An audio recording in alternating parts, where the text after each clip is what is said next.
Welcome.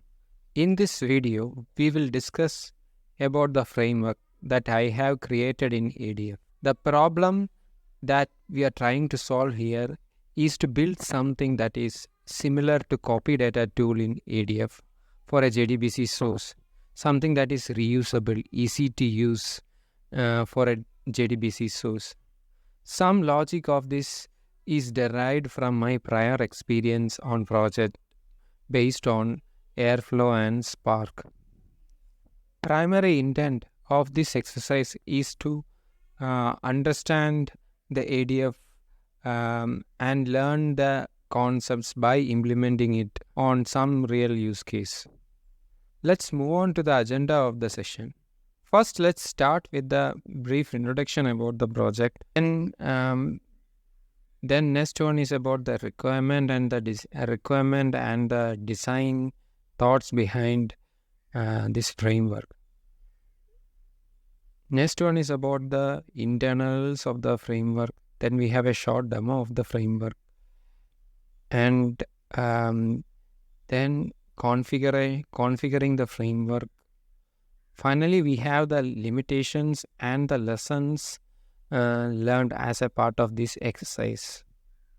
All these topics are tagged with timestamp in this YouTube video, so you can easily switch to the sections that you need. This is a project done as a part of my Azure ADF learning. In this project, I have built a data migration framework for JDBC source. This framework is tested on Azure SQL DB. Now let us examine the design thoughts in addressing the requirements. First requirement is about the reusability of the framework. This is addressed by using a control table that captures the configuration related to ingestion. So the table name is test metadata control table, and again it is on Azure SQL DB. So to onboard a new type of JDBC source, and the first thing a developer has to do is make some entries in the configuration table, and there has to be minor modification that has to be done in the ingestion framework. That includes creating a new data set corresponding to the new JDBC source. Now let us look into the test metadata control table definition. So there are 4 columns. The source name column, and the source name has to be unique. A source name can have multiple tables associated with it. Then you have the configuration column. So all the configuration related to ingestion are kind of saved as a JSON structure in this specific column. This JSON structure is taken from the copy data tool configuration. This configuration provide information related to source, sync, and data loading behavior. As a part of this ingestion framework, we are not using copy source setting. This copy source setting is mostly about the parallel read from the JDBC source. Again, the framework can be extended to incorporate this configuration. Like I mentioned earlier, this JSON structure is from the copy data tool. The primary intent of having all the table related configuration under a single column as JSON is because in real use case, a project can have multiple different type of sources. So each source might have a different set of configuration. In these cases, you can either have a separate table to store all these configuration associated with this different type of source, or you can have a JSON structure wherein which the configuration varies from one type of source to another type of source. So in the earlier case, you will have multiple tables holding the configuration. In this case, you will have a single table that will have all the configuration associated with the project. So this again satisfies our fourth requirement which says adding a new type of source does not change the structure of the existing configuration file. Here it will not change the structure of the existing configuration table, because we are saving all the table specific configuration as a JSON structure under a single column. Moving to the second requirement, it states that the framework should have an option to rerun only the failed tables from the previous run. To address this, we have another control table, test pipeline run, that capture the run status of each table. Now let us look into the structure of the table. So the table has a source name, table name, then you have a status column. It can takes two value, one is success or failed, and this table is again updated at the end of the data ingestion. When you have an execution date, it is basically the current timestamp that is generated for each pipeline run. New batch execution date is generated only when the previous run is successful. The next column is last successful execution date. It basically captures the previous successfully completed run. There are two purposes associated with this column. The first one is regarding the generation of execution date, and next one is about identifying the delta records in case of an ingestion load strategy.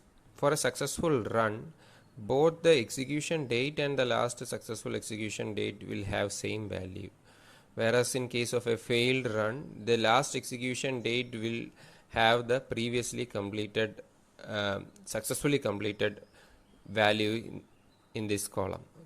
And you can see for some of the cases you have -1. This is for the first run where you don't have a previous successfully completed date. The test pipeline table here serves two purposes. First one is regarding the restartability of the framework. Second, it log the table level data ingestion status. The framework support two type of ingestion. One is full load and the incremental. Let us examine the incremental logic.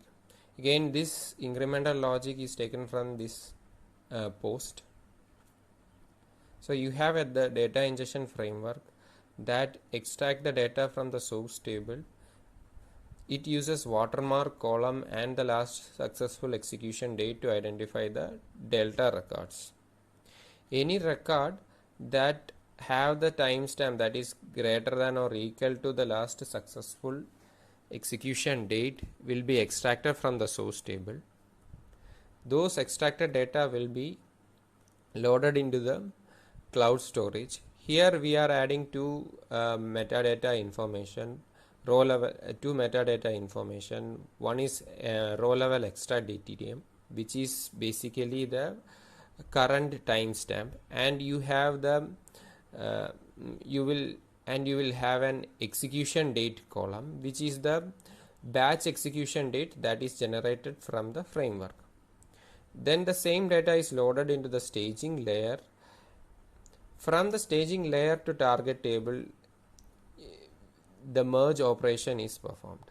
So the merge logic here is, and all the old records will be replaced with the new record. It's kind of a delete and insert strategy. For a full load, you don't have a staging layer and you don't need a watermark column and the last successful execution date. So for a full load, the entire data will be brought into the cloud storage. The same will be again brought into the target table. Now let us understand the overall control flow of the framework. The framework operates on three levels. It starts with the top. At the top level, you have the master orchestrator. Then you have a config parser at the next level. At the bottom, we have the ingestion pipeline. The framework supports two types of ingestion. One is full load. So for full load, you have a full load JDBC SQL child as the pipeline. And for incremental, you have an INCR JDBC pipeline. The main functionality of the master orchestrator is to generate the batch execution date. The batch execution date is unique for a trigger. Next step is to identify the list of objects that needs to be ingested. This list can be all table associated with the source, or it can be the failed tables from the previous run. Then the step to trigger the parser logic pipeline. The output from the previous step is a list of tables. So in this step, using for each activity, we iterate through each table and trigger a parser logic pipeline for each table. Now let us examine the parser logic pipeline. So the parser logic pipeline takes in the configuration for each table. Then you have the step to compute the last successful execution date. So for a first load, the last successful execution date returned is -1. Otherwise, the last successful date is computed from the test pipeline control table. Next is a switch activity that reads the configuration data loading behavior pattern and identify the loading pattern. If it is a full load pipeline is triggered. If it is INCR, the incremental pipeline is triggered. Once after the execution of the pipeline, again the script activity is used to capture the status of the run. Let us look into the individual pipelines. So let us start with the full load pipeline.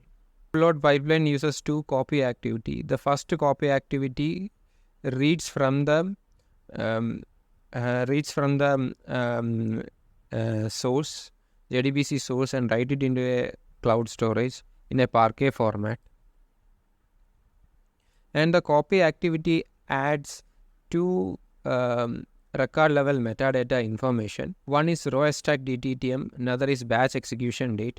Row stack DTTM is the current timestamp, and whereas in case of batch execution date is the execution date that is generated by the master orchestrator. The next copy activity reads the Parquet file and load that data into the target table. So here we have enabled the auto create feature and also a drop statement in the pre-copy script so that the target table will be recreated every time for a full load. Now moving to the incremental pipeline. Incremental pipeline uses last successful execution date to identify the delta records. First thing the incremental pipeline does is it checks whether the specific table is present at the source. If the table is not present, if the target table is not present, and you don't have a valid successful execution date, then the incremental load reads the entire content from the target table. Otherwise, it uses watermark column and the last successful execution date to identify the delta records. All these delta records or the output of this copy activity is saved as a Parquet file in the cloud storage. Similar to full load pipeline, at the source, two record level metadata are added by the framework. Next copy activity reads the data from the Parquet file and load it into a staging table. Once the data is in the staging layer, the framework checks for the first load flag and the last successful execution date. If the last successful execution date has a valid date, then the merge logic is triggered. Otherwise, the target table is recreated.